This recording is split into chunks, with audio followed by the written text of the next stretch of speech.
Hey guys, and welcome back to another episode of Sonic Multiverse. After months of waiting, we're jumping back into What If Sonic Died?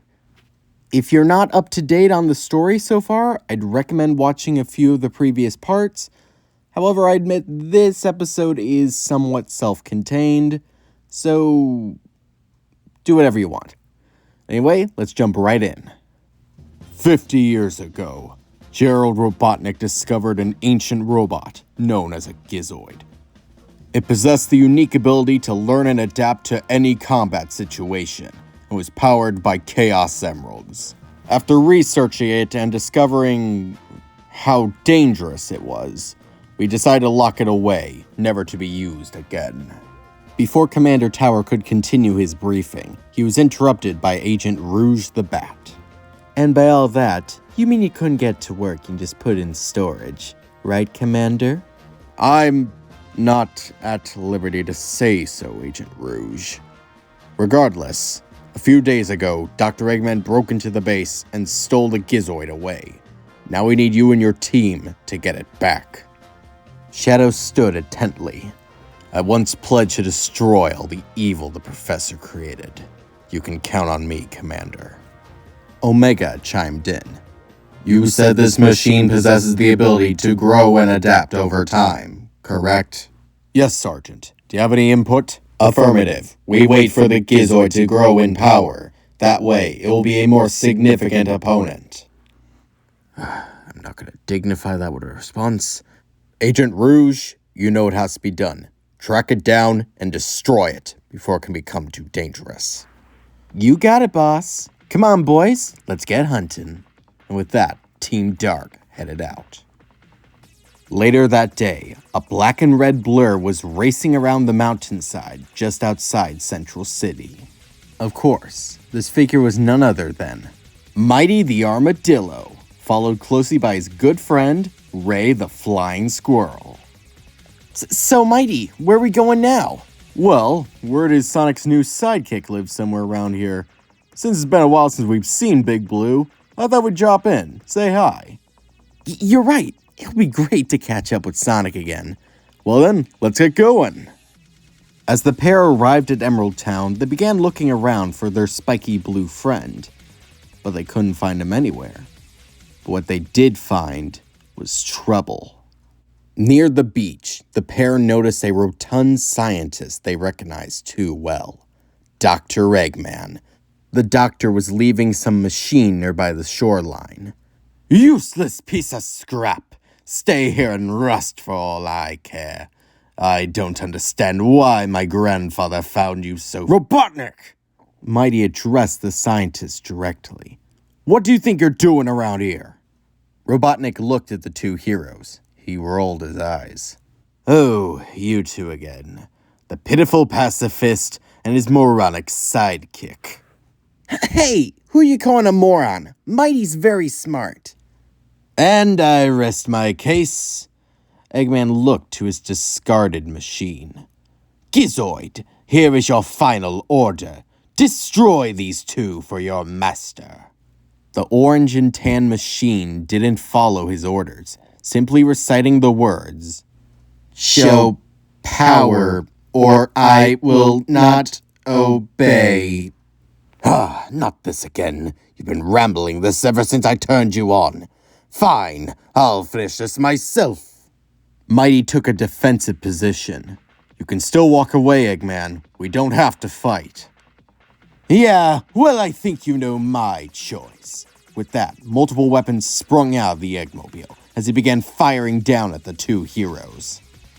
Ray majestically flew and weaved between the laser shots, never letting them touch him for a second, while Mighty used his incredible strength to lay out devastating blows against the Eggmobile. Throughout all this, the Gizoid simply observed. It especially noticed the raw power Mighty was exuding. Before long, Eggman made a tactical retreat. Ha! You're not worth my time! Sayonara, suckers! And as the Eggman fled, he left the heroes in the company of the Gizoid.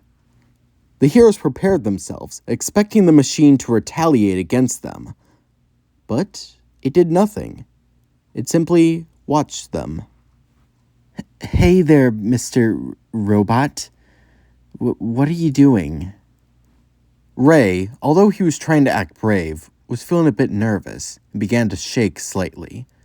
As if to imitate this, the Gizoid began to shake lightly as well. Hey, don't copy me! As Ray's stance became more aggressive, so did the Gizoids. Mighty took note of this. I don't think he's trying to copy you, pal. Looks more like he's imitating, learning. Mighty raised his arms in a peaceful manner, and as expected, the Gizoid imitated. My name is Mighty, and this is my friend Ray. We don't mean you any harm. And if you want, we might be able to help you. The Gizoid remained quiet for a few seconds before replying. Help you. Help you. Help you. Help you. That seems like a good sign, Mighty. Agreed. Let's go find Tails. Hopefully he can help us fix this guy up. Before long, the trio was walking back into town. Are you sure Tails' house is around here? I thought it was around the Mystic Ruins. Mighty looked down the street. A house in the shape of Tails' head was glistening in the sun. Yeah, I think I'm sure, Ray. Well then, let's get going. Hopefully we'll see Sonic. Halt right there. A voice rang out from across the street. A hedgehog, a bat, and a robot stood opposed to our trio. By order of the Guardians Unit of Nations, we need you to hand over that Gizoid. Mighty stepped forward, calm, collective, but defensive. And who are you? I'm Shadow the Hedgehog. To protect the world, I need you to hand over that Gizoid. Now. Ray seemed a bit nervous. I don't know about this, Mighty.